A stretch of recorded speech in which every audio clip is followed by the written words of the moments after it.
মৰমৰ ছাত্ৰ ছাত্ৰীসকল, আজি আমি বিশ্ব পৰিৱেশ দিৱস পালন কৰি আছোঁ। বিশ্ব পৰিৱেশ দিৱসৰ 7 দিনীয়া কাৰ্যসূচীৰ আজি 6ঠ দিন, মানে 6 নম্বৰ দিন। আজিৰ কাৰ্যসূচী আছে পানী ৰাহি কৰক। পানী ৰাহি আমি কেনেদৰে কৰিম? আমি পানী ৰাহি কৰিব লাগে, কিয়নো বৰ্তমান কি হৈছে, বতৰ খৰাং হোৱাৰ ফলত পানী একেবাৰে কমি গৈছে। তোমালোকে বাৰু লক্ষ্য কৰিছানে যে আমাৰ ঘৰৰ কুৱাবিলাকত পানী কমি গৈছে? চাইছানে কেতিয়াবা কুৱাটো? পানী কিমান আছে, কমিছেনে নাই? পথাৰত পানী দেখিছা? এতিয়া পথাৰত পানী নায়েই, হয়নে? একেবাৰে বৰষুণৰ পৰিমাণ কমি গৈছে, পানীও কমি গৈছে। গতিকে আমি আমাৰ ব্যৱহাৰ কৰা পানীখিনি আমি ৰাহি কৰিব লাগিব, তেতিয়াহে আমি পানী পাম। এতিয়া গুৱাহাটী মহানগৰীততো পানী কমি গৈছে, পানী খাবলৈ মানুহে কিনিবলগীয়া হৈছে। বৰ্তমান পানী একেবাৰে কমি গৈছে, পানীৰ লেভেলটো মানে বহুত তললৈ গুচি গৈছে। সেইকাৰণে আমি পানী ৰাহি কৰিব লাগিব।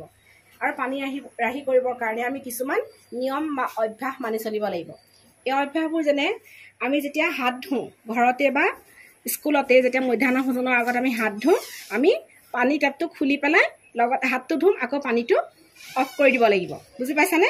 তেনেকৈ ঘৰতো আমি যেতিয়া পানী ব্যৱহাৰ কৰোঁ, তেতিয়াহে আমি টেপটো খুলিম। আৰু পানী ব্যৱহাৰ নকৰাৰ সময়ত আমি পানীৰ টেপটো কি কৰিম? বন্ধ কৰি ৰাখিম।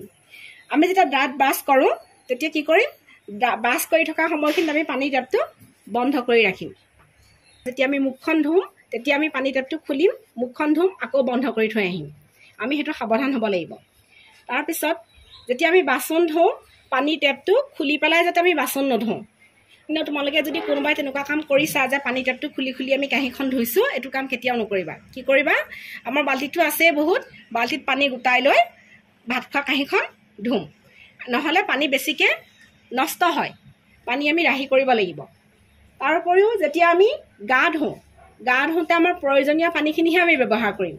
আমি গাটো ধুইছোঁ বুলি আমি যধে মধে পানী ঢালিলে পানী কি হ'ব? অপচয় হ'ব, নষ্ট হ'ব। আমি প্ৰয়োজনীয় পানীখিনিয়েহে গা ধুম। ডাঙৰ ডাঙৰ টাউনবিলাকত কি হৈছে, এতিয়া পানীৰ পৰিমাণ ইমানেই কমি গৈছে যে মানুহে গা ধুবৰ কাৰণেও পানী কিনি ল'ব লগা হৈছে। মানুহ বুলিয়ে নহয়, কোনো জীৱই পানী নহ'লে জীয়াই থাকিব নোৱাৰিব। খাদ্য নহ'লে আমি 2-3 দিন থাকিব পাৰিম, কিন্তু পানী নহ'লে আমি একেবাৰে থাকিব নোৱাৰোঁ, হয়নে নহয়? পানী নোখোৱাকৈ আমি জীয়াই থাকিব পাৰিম জানো? গতিকে আমি পানী ব্যৱহাৰ কৰোঁতে খুব সাৱধান হ'ব লাগিব। তাৰোপৰি বৰষুণৰ পানী, এতিয়া বৰষুণটো কমিয়ে গৈছে, একেবাৰে এইবছৰ বৰষুণেই নাই। বৰষুণৰ পানী, যেতিয়া বৰষুণ আহে, আমি বৰষুণৰ পানীখিনি মানে আমি কেনেদৰে ধৰি ৰাখিব পাৰোঁ, বাল্টি পাতি, ডাঙৰ চিনটেক্স পাতি বৰষুণৰ পানীখিনি আমি ধৰি ৰখাৰ ব্যৱস্থা কৰিব লাগিব। এতিয়া সেইখিনি পানী আমি খেতি বাতিতো ব্যৱহাৰ কৰিব পাৰোঁ। তাৰোপৰি আমাৰ লেট্ৰিন বাথৰুম চাফা কৰোঁতে, বাচন বৰ্তন ধুওঁতে আমি বৰষুণৰ পানী, কাপোৰ ধুওঁতে বৰষুণৰ পানী আমি ব্যৱহাৰ কৰিব পাৰোঁ। ঠিক সেইদৰে আমি এনেধৰণৰ অভ্যাস গঢ়ি তুলি পানীৰ অপচয় ৰোধ কৰিব পাৰিম। আমি বিদ্যালয়ত মধ্যাহ্ন ভোজন কৰাৰ সময়ত পানীয়ে হাত ধুওঁতে টেপৰ তলত সদায় বাল্টিং ব্যৱহাৰ কৰিম। এইটো আমি একেবাৰে পাহৰিব নালাগিব। আমি সদায় কি কৰিম? টেপৰ তলত বাল্টিটো আমাৰ যাতে থাকেই, সেইটো কথা আমি লক্ষ্য কৰিম।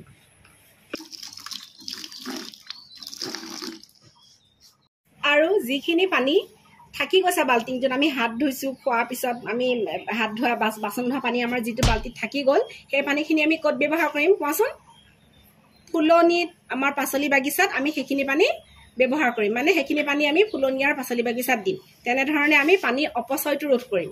মানে যিখিনি পানী আমাৰ ড্ৰেইনত গুচি গ'লহেঁতেন, সেই পানীখিনি আমি বেলেগ এটা কামত ব্যৱহাৰ কৰিব পাৰিম। নেপেলাবা, পানীকণ নেপেলাবা, আহা গাছত ভৰি দিবা।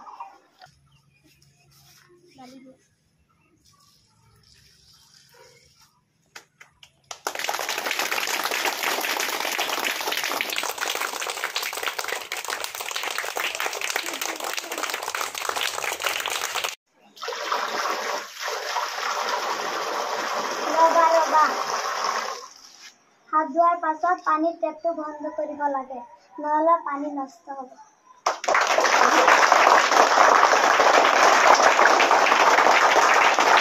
এতিয়া তোমালোকে বুজি পালানে পানীৰ অপচয় আমি কেনেদৰে ৰোধ কৰিব লাগে? ঠিক আছে, তেন্তে হ'লে আমি কোৱা নিয়মসমূহ তোমালোকে মানি চলিবা দেই। ঠিক আছে, ধন্যবাদ।